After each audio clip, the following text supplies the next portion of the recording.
तो जो टिकट वितरण का काम किया उस दौरान कांग्रेस पूरी तरह से बिखरी नजर आई।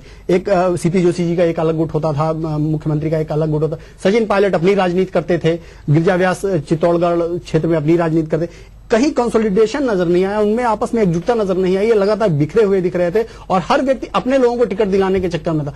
भारतीय जनता पार्टी की अगर आप बात करें तो भारतीय जनता पार्टी जिस तरह से एकजुट है, सबसे बड़ी चीज कि वहां पे वसुंधरा राजे को फ्रंट पे किया गया, पूरी पार्टी वसुंधरा राजे के पीछे चल रही थी, वसुंधरा राजे ही सारी लगभग चीजों का निर्णय ले रही थी और उस पर कॉन्फिडेंस में ले रही थी। वो अपने जो पार्टी के बड़े नेता उनको कॉन्फिडेंस में, पहली जीत तो उनकी तभी हो गई थी जब उन्होंने एक साथ 176 सीटों पर अपने कैंडिडेट घोषित कर दिए। कांग्रेस में पहली लीड उनकी यही रही। दूसरी लीड उन्होंने, भारतीय जनता पार्टी ने कांग्रेस की सभी रणनीतियों को लगभग जो है पीछे छोड़ दिए। पहले लग रहा था कि कांग्रेस आगे कर रही है, भारतीय जनता पार्टी पीछे, लेकिन बाद में ऐसा जब उन्होंने 176 एक साथ जारी किए लिस्ट, उसके बाद देखा गया कि कांग्रेस लगातार भारतीय जनता पार्टी की जो रणनीति है उसको फॉलो कर रही थी। तो वहीं से ऐसा लग रहा था कि भारतीय जनता पार्टी इस पूरे चुनाव में कांग्रेस को लीड कर रही है। दूसरी चीज अगर हम आप देखें, भारतीय जनता पार्टी के वसुंधरा राजे का 5 साल का पिछला कार्यकाल देखें तो वसुंधरा राजे के कार्यकाल में लगातार लोगों का कहना यही था कि वसुंधरा राजे जो कहती हैं वो करती हैं। वसुंधरा राजे जितनी योजनाओं में, खासकर बिजली का मुद्दा देखें तो अशोक गहलोत हो या पार्टी के अंदर जितने बड़े नेता, हर मंच से लगभग बिजली की बात कही उन्होंने। जाहिर तौर पर लोगों ने तुलना की होगी इस वर्तमान सरकार की और पिछले सरकार की, मगर एक बड़ा मुद्दा आता है। अगर अब राजस्थान से परे अगर इन चुनावों का विश्लेषण करें तो अब 6 महीने बाद लोकसभा चुनाव है। बहुत लोग एक मिनी रेफरेंडम के तौर पर मेघवाल जी देख रहे थे इन चुनावों को। तो आपको लगता है कि एक पृष्ठभूमि अब तैयार हो गई है आपकी पार्टी के लिए, भारतीय जनता पार्टी के लिए, एनडीए के लिए, इन चुनावों को लेकर चुनाव नतीजों से एक पृष्ठभूमि तैयार हो गई है, या ये रिजल्ट एक आइसोलेशन में आप देखेंगे? क्योंकि पहले आप गच्चा खा चुके हैं। 2003 में इसी मुगालते में एनडीए रह गई थी, अटल बिहारी वाजपेयी उनके रणनीतिकार रह गए थे, जब तमाम राज्यों में आप जीते थे और आपने जल्दी चुनाव करवाए थे और आप लोकसभा चुनाव हार गए थे। तो ये पहले हो चुका है, तो कहीं आप गलतफहमी में तो नहीं है? देखिए, वो 2003 की परिस्थितियां और आज की परिस्थितियों में फर्क है। आपने देखा होगा कि राजस्थान, मध्य प्रदेश, छत्तीसगढ़ और दिल्ली, इनके जब रिजल्ट आने वाले थे तो 2 दिन पहले अभी प्रधानमंत्री जी बोले कि इन राज्यों के रिजल्ट को लोकसभा की अवधि या लोकसभा के साथ देखा नहीं जाना चाहिए। इसका मतलब हार तो इन्होंने मान ली थी। हमारा ये कहना है कि जिस तरह से जनता महंगाई और भ्रष्टाचार से पीड़ित है इस देश की, इन 4 राज्यों के रिजल्ट एक इंडिकेटर है कि अब जनता करप्शन और महंगाई के साथ कोई कंप्रोमाइज नहीं करने वाली है। एक तो ये बड़ा इंडिकेटर है। दूसरा बड़ा इंडिकेटर मैं ये समझ रहा हूं कि यूपीए 1 में, नाज़रीन आइए सीधे जानते हैं कि सोनिया गांधी इस वक्त क्या कह रही हैं। It goes without saying that we are disappointed with the results, but we accept the verdict of the people in all humility. We congratulate our opponents for winning the elections. I think we are still rather hopeful for Chhattisgarh, but we don't know just yet.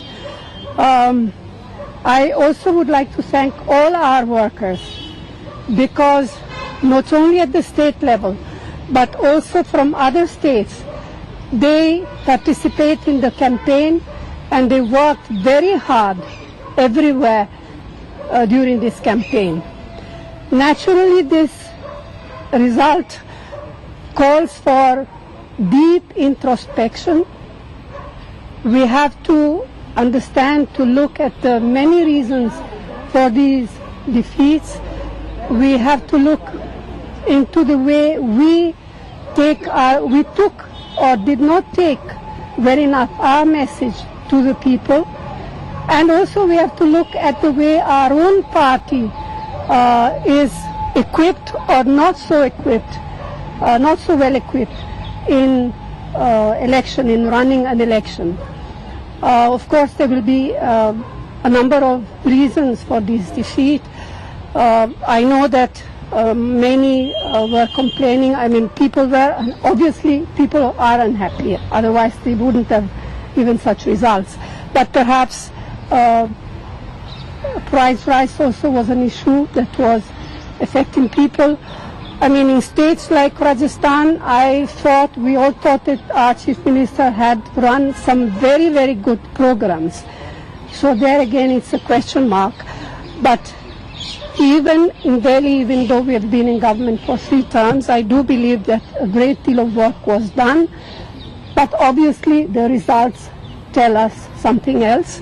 We will introspect seriously, and we will take all necessary actions to rectify our mistakes or our way of functioning.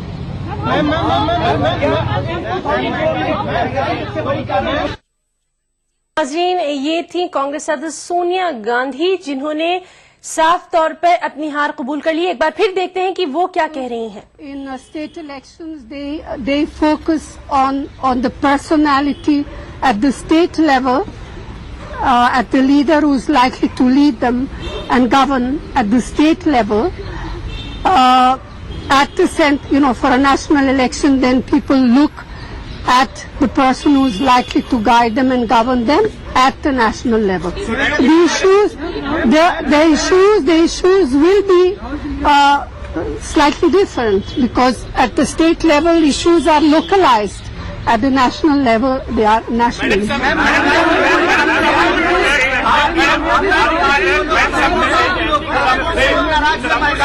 prime ministerial candidate for the Congress party is your son Rahul Gandhi.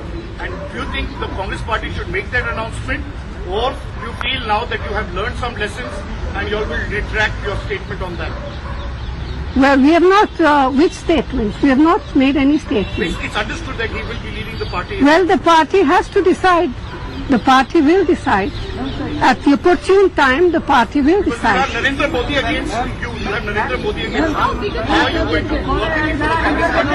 You have Narendra Modi as the prime ministerial candidate. I think people need not worry. At the opportune time, the prime ministerial candidate, the name of him will be announced.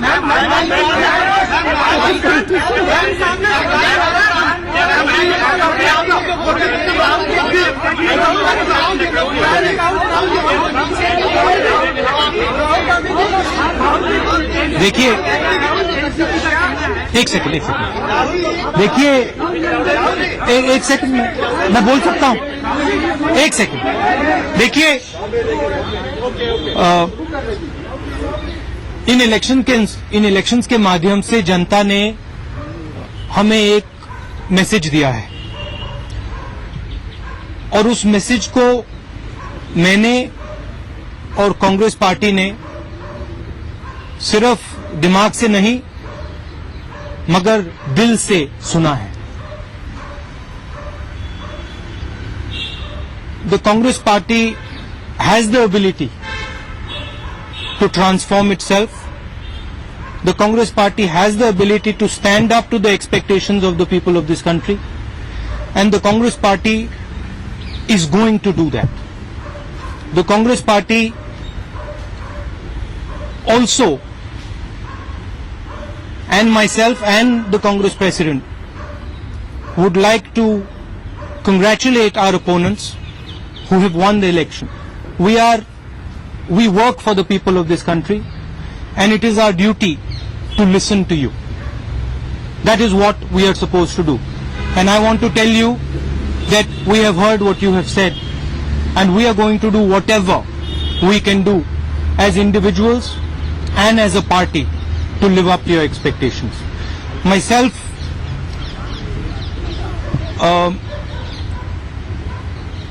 Sheila ji has worked hard in Delhi, and I believed that Sheila ji gave good governance.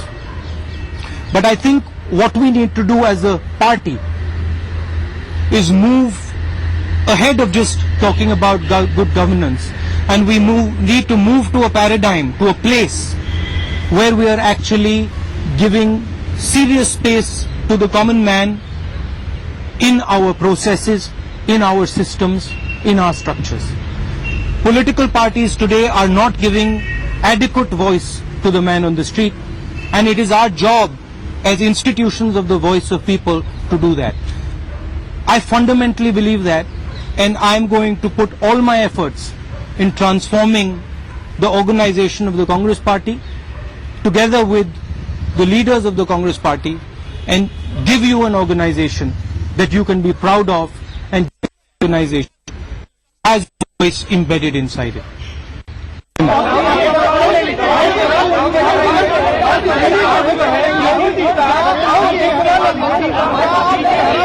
I can't hear you. और नाज़रीन, अब आपको सीधे लिए चलते हैं BJP की press conference पे। दिल्ली का जहां तक प्रश्न है, दिल्ली में Bharatiya Janata party single largest party के रूप में इमर्ज होकर आई है।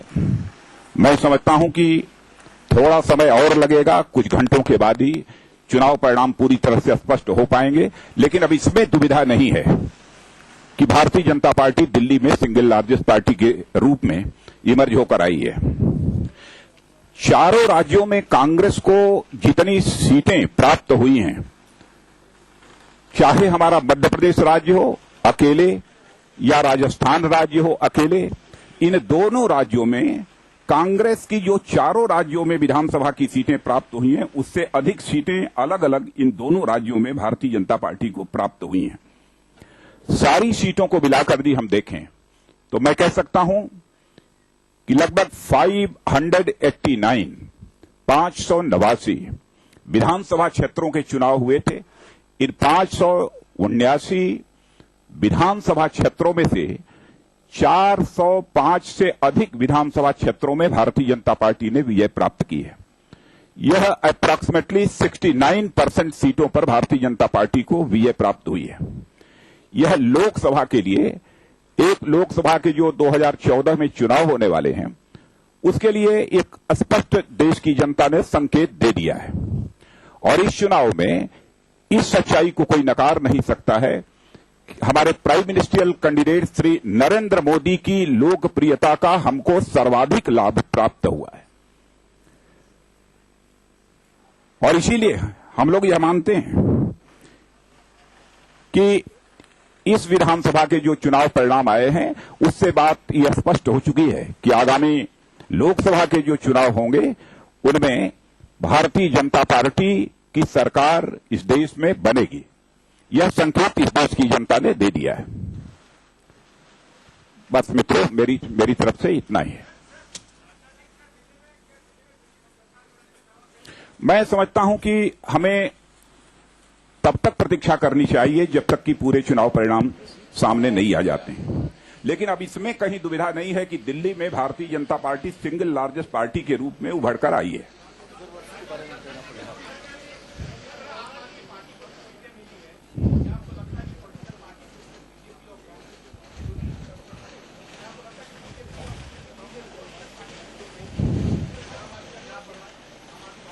देखिए, यहां 15 वर्षों तक दिल्ली में जो कांग्रेस की सरकार रही है, उसके कारण भी बहुत जबरदस्त यहां पर एंटी इनकम्बेंसी थी, और उस एंटी इनकम्बेंसी का सर्वाधिक लाभ यदि किसी ने उठाया है तो आपने उठाया।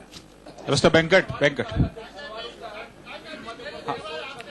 हाँ, एक मिनट, वेंकट जी आते हैं आपके पास। Venkat ji will come back.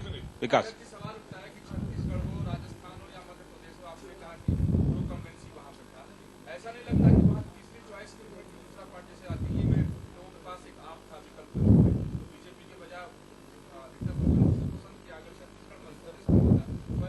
अधिकतर लोगों ने यहां पसंद नहीं किया, अधिकतर लोगों ने भारतीय जनता पार्टी को दिल्ली में पसंद किया है। मिस्टर वेंकट,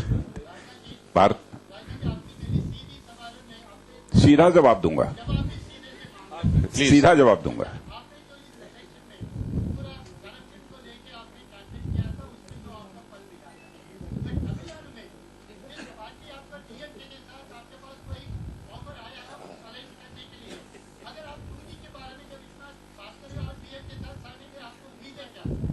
नहीं, डीएमके की तरफ से ऑफर आया है, ना हमारी तरफ से कोई पहल हुई है। जवाब सीधा है। मिस्टर रविंदर, फिर सुजीत ठाकुर। हो गया, हो गई बात। आपने सीधा पूछा था, सीधा बतला दिया। मिस्टर रविंदर फ्रॉम जी।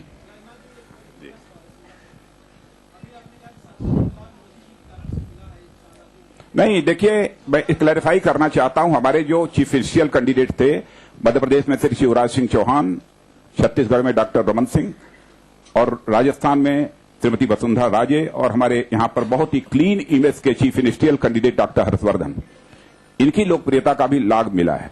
लेकिन पूरा एनालिसिस करने के बाद सारे रिजल्ट्स की हम लोग इस नतीजे पर पहुंचे हैं, और कोई भी व्यक्ति सहज रूप से इस नतीजे पर पहुंचेगा कि इस चुनाव में हमारे prime ministerial candidate Shri Narendra Modi की लोकप्रियता का भी हमें पूरा लाभ मिला है।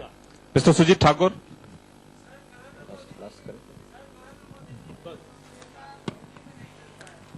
मित्रों,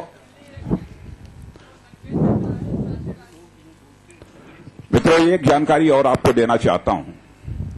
इन 4 राज्यों के जो चुनाव परिणाम आए हैं, उसके बाद वहां विधानमंडल यानी लेजिस्लेचर पार्टी के नेता का चुनाव करना है, और इस चुनाव के लिए हमने कुछ ऑब्जर्वर तय किए हैं। उनकी जानकारी आपको मैं दे देता हूं। हमारे मध्य प्रदेश के लिए सुश्री सुषमा स्वराज और श्री राजीव प्रताप रूडी, और वहां के प्रभारी हमारे all India general secretary Shri Anant Kumar ji, वह मौजूद रहेंगे। छत्तीसगढ़ में श्री वेंकैया नायडू और हमारे जनरल सेक्रेटरी जेपी नड्डा, और साथ में वहां पर धर्मेंद्र प्रधान भी रहेंगे। राजस्थान में श्री अरुण जेटली और जनरल सेक्रेटरी श्री अमित शाह और कप्तान सिंह सोलंकी वहां के प्रभारी हैं, वह मौजूद रहेंगे। दिल्ली में श्री नितिन गडकरी और उनके साथ थावरचंद गहलोत जो हमारे जनरल सेक्रेटरी हैं, वह ऑब्जर्वर के रूप में मौजूद रहेंगे। यह 4 राज्यों में हमने ऑब्जर्वर्स मनोनीत किए हैं, उसकी जानकारी मैंने आपको दी है। एक बार हाँ, आपका सवाल please. Mister Sujeet Thakur, mister Sujeet Thakur, हो गया ना आपका सुजीत जी? आपका हाँ प्लीज। हाँ, एक सेकंड मजूमदार जी प्लीज। हाँ,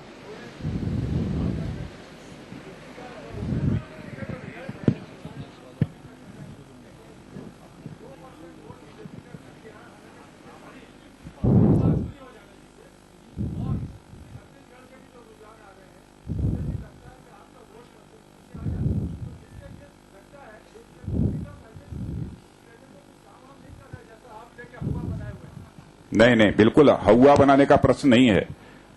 अभी तो चुनाव परिणाम छत्तीसगढ़ के आ रहे हैं, लेकिन लेटेस्ट जानकारी हम लोगों ने अभी नहीं, वोट परसेंटेज अभी आपने कैसे निकाल दिया?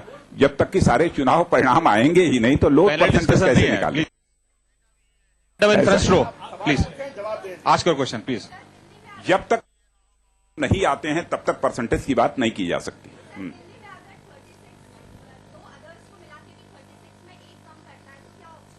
मैं समझता हूं कि जैसा मैंने पहले कहा था कि दिल्ली विधानसभा के पूरे चुनाव परिणाम आ जाने दीजिए, उसके बाद ही हम यहां सरकार बनाने के संबंध में कोई बात स्पष्ट रूप से कह पाएंगे। Thank you. नहीं, अब हो सकता है कि और बढ़ जाए। Mister Majumdar, thank you.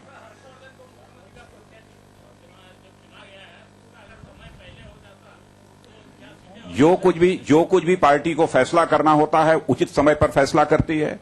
कुछ राज्यों में जहां आवश्यक हमको महसूस होता है, जितने महीने पहले करने का, उतने महीने पहले हम अपने चीफ मिनिस्टरियल कैंडिडेट की घोषणा करते हैं, और दिल्ली में भी उसी अनुसार किया है। यह किसी भी पॉलिटिकल पार्टी की एक स्ट्रेटजी का पार्ट होता है। मिस्टर वाजपेयी।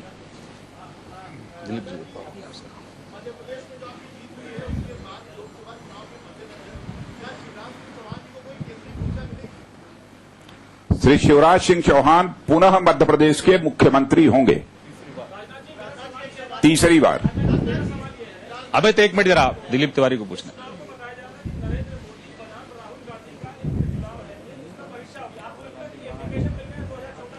नहीं, कांग्रेस ने तो किसी को प्राइम मिनिस्टरियल कैंडिडेट घोषित ही नहीं किया है, इसलिए इस प्रश्न का कोई औचित्य नहीं है। मिस्टर अमित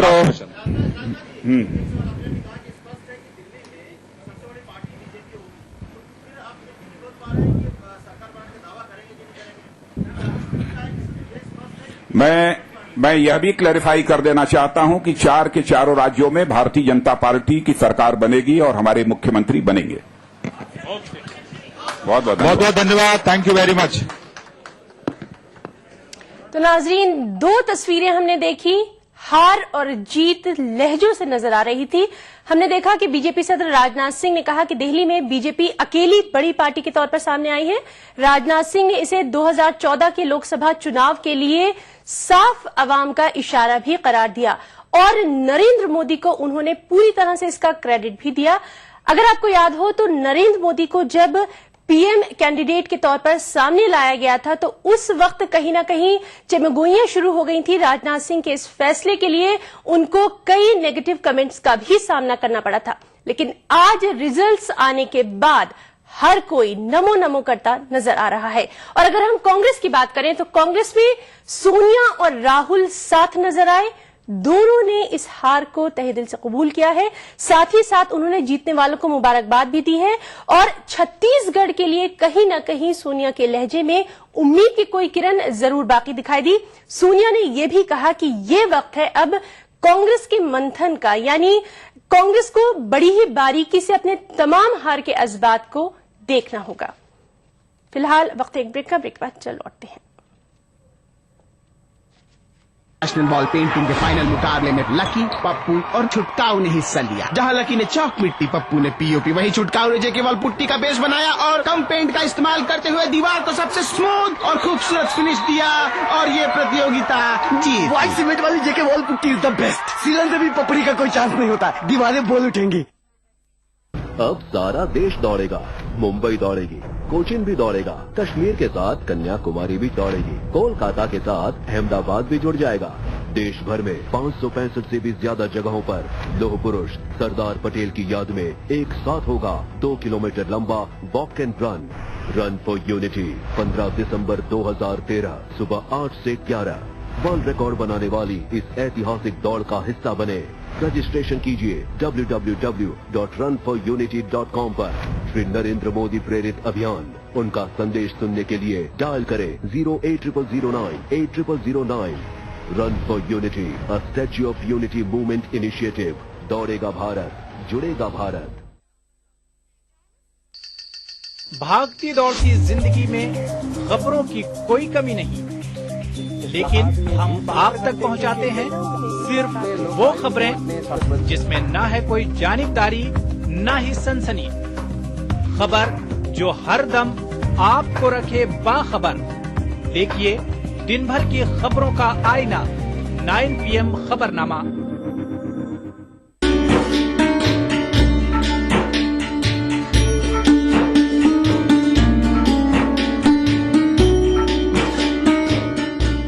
लखनऊ में वाक़ दरगाह हजरत मखदूम शाह मीना रहमतुल्लाह अलैह की क्या है तारीखी अहमियत, देखिए प्रोग्राम बारगाह अकीदत में।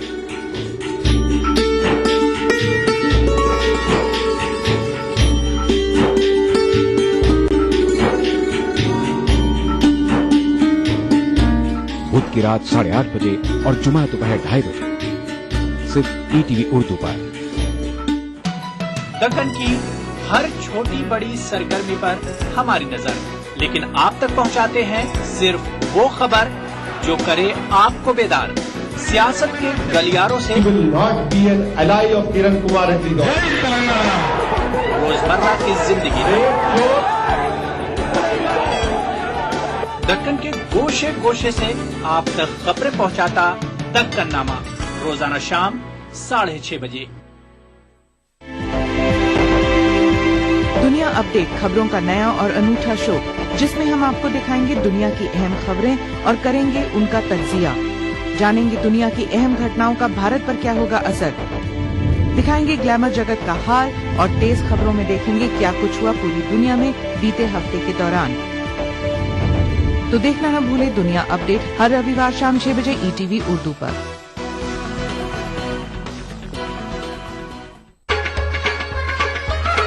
गर फिरदौस बर्रुए जमी अस्त, हमी अस्तो हमी अस्तो हमी अस्त। जम्मू कश्मीर के हर वाकये और हर पहलू पर ETV की नजर। देखिए ईटीवी उर्दू कश्मीर रोजाना शाम 7 बजे और सुबह 7:30 बजे सिर्फ ईटीवी उर्दू पर। उभरते कश्मीर के अनछुए पहलू, नई सोचो फिक्र, मुनफरिद तहजीब और रिवायात जिनसे फूट पड़ते हैं कश्मीरियत के रंग। देखिए कश्मीर एक्सप्रेस पीर की रात 8 बजे और मंगल की शाम 6 बजे सिर्फ ईटीवी उर्दू पर। जिंदगी के इस सफर में सच्चाई हमारी हमसफर हो। हम दिखाते हैं वही खबर जो समाज के लिए हो आईना। गैर जानिबदारी हमारा शिवा। खबर वही जिस पर हो आपको एतबार। देखिए खबरनामा इन औकात पर।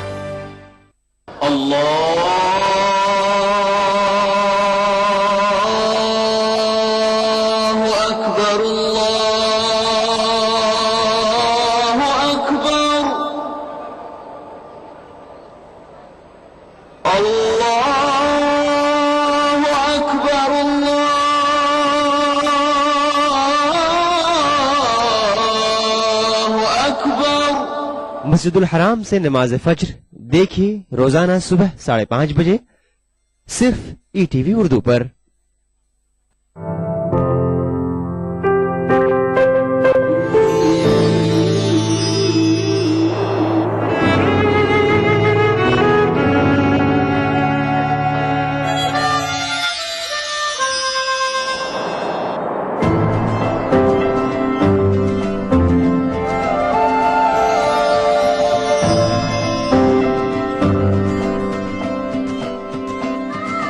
नए एहसासों से जुड़े नए रिश्ते बिखेरेंगे रंग। जिंदगी लाइव सीजन 5 इतवार दोपहर 12 बजे। नाज़रीन आपको सीधे लिए चलते हैं छत्तीसगढ़ के वज़ीर रमन सिंह की प्रेस कॉन्फ्रेंस में।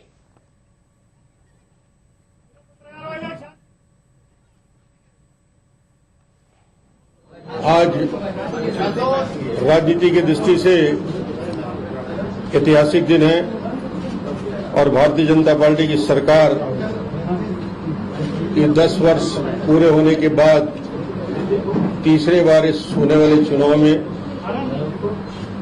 छत्तीसगढ़ में भारतीय जनता पार्टी ने हैट्रिक पूरा किया है। छत्तीसगढ़ के 2.5 करोड़ जनता को मैं यह जीत समर्पित करता हूं क्योंकि उनके आशीर्वाद से ही छत्तीसगढ़ में ऐतिहासिक विजय हासिल हुई है और जनता का जो प्रेम मिला है, मैं उनके प्रति जिन्होंने आशीर्वाद दिया, सहयोग दिया और तीसरी बार सरकार बनाई, सबसे पहले छत्तीसगढ़ के 2.5 करोड़ जनता को मैं धन्यवाद देना चाहता हूं। उन्होंने विश्वास प्रकट किया है भारतीय जनता पार्टी की सरकार के ऊपर और तीसरी बार बेहतर सरकार बनाने के लिए ये चुनाव में विजयी बनाए हैं। छत्तीसगढ़ की जनता का ऐतिहासिक निर्णय, राजनीतिक स्थिरता छत्तीसगढ़ में जो 10 साल में उन्होंने देखा है उसको आगे 5 साल और सरकार को अवसर देने का ये निर्णय है और इस निर्णय के लिए उन्हें मैं धन्यवाद दूंगा। ये कहा जाता रहा है कि सरकार एक बार 2 बार और उसके बाद सरकार के प्रति एक जनता के मन में आक्रोश रहता है, एंटी इनकम्बेंसी फैक्टर। और छत्तीसगढ़ ने और देश के अन्य राज्यों में मध्य प्रदेश ने साबित किया कि यदि बेहतर काम हो तो जनता का विश्वास 10 साल बाद भी मिलता है और प्रो इनकम्बेंसी व्यवस्था के साथ उस व्यवस्था के किए गए काम के समर्थन में, सहयोग में जो ऐतिहासिक विजय हासिल हुआ है, ये बताता है कि जनता अब डेवलपमेंट के नाम से, विकास के नाम से और सोशल सेक्टर में जो काम हुए हैं उसके प्रति मुहर लगाती है। नारे लगाने से कुछ नहीं होता। और इस बार पूरे चुनाव अभियान में जनता ने जो एक महत्वपूर्ण निर्णय।